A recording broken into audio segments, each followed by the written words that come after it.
10 volt কি video pause করছিলাম peak to pick 10 volt.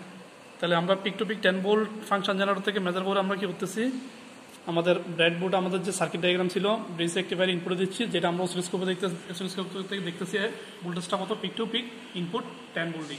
এখন এই পিক টু পিক 10 ভোল্টের জন্য যখন পিক টু পিক 10 ভোল্ট আমরা অ্যাপ্লাই করব, এই পিক টু পিক 10 ভোল্টের জন্যই, অর্থাৎ এই 10 ভোল্টের 5 ভোল্টের জন্য আমরা কি পাবো, 5 ভোল্টের জন্য আমরা আউটপুট পাবো, যেটাকে আমরা বলতেছি পালসারিং ডিসি। ওই ডিসিটা আমরা এখন দেখবো আসলে ওইটা আসলে আমাদের ডিসি ফর্ম হয় কিনা।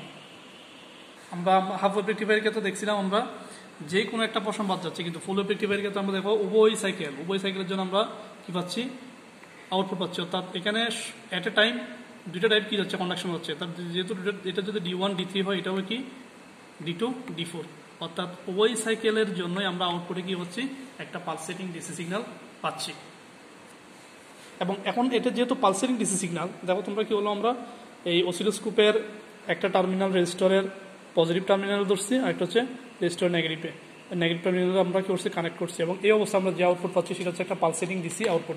এই পালসেটিং ডিসি আউটপুটকে আমরা একমাত্র ফিউর ডিসি করতে পারবো when we use capacitor, that mean filter circuit.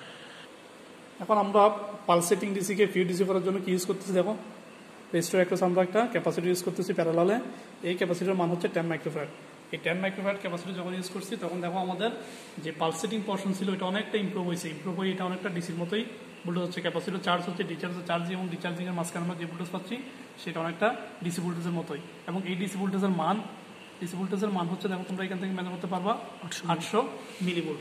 আমরা এই 10 মাইক্রোফ্যারাড ক্যাপাসিটরের রিপ্লেস আমরা যখন 47 মাইক্রোফ্যারাড ক্যাপাসিটি ইউজ করলাম, দ্যাট মিন সে মানে তোমার রেস্ট যে এসি সিগন্যাল ছিল, এসি পোর্শন ছিল রিপল, ওইটাকে সে রিমুভ করে আমরা যে আউটপুটটা পাচ্ছি একটা ফিউর ডিসি আউটপুট। এবং এই ফিউর ডিসি আউটপুট যেটা পাচ্ছি সেটা হচ্ছে একদম তার, এখানে তোমরা তার বেলুটা দেখতে পাচ্ছ, এটা হচ্ছে ফিউর ডিসি ভোল্টেজের বেলু।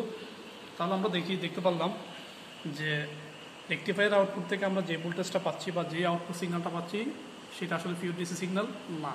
এই সিগন্যালের মধ্যে কিছু রিপল থাকে। রিপল মিনস এসি সিগন্যালের কিছু অংশ সে তার সাথে নিয়ে আসে, যেটা আমাদের ফিউডিসির পাওয়ার ক্ষেত্রে একটা বাধা হয়ে দাঁড়ায় আর কি। যদি আমরা একটা ফিল্টার সার্কিট ইউজ করি, ক্যাপাসিটর ফিল্টার বা চোখ ফিল্টার বা ক্যাপাসিটর ইনপুট ফিল্টার, অনেকগুলো ফিল্টার আছে আর কি। যদি আমরা ইলেকট্রনিক ফিল্টারগুলো ইউজ করি, তবে এই ইলেকট্রনিক ফিল্টারগুলো ইউজ করার পর আমরা যেটা আউটপুটে পাবো সেটা আসলে একটা ফিউর ডিসি আউটপুট পাবো, যে আউটপুট দিয়ে আমরা কি হতে পারবো, আমাদের লোডগুলোকে আমরা ড্রাইভ করতে পারবো।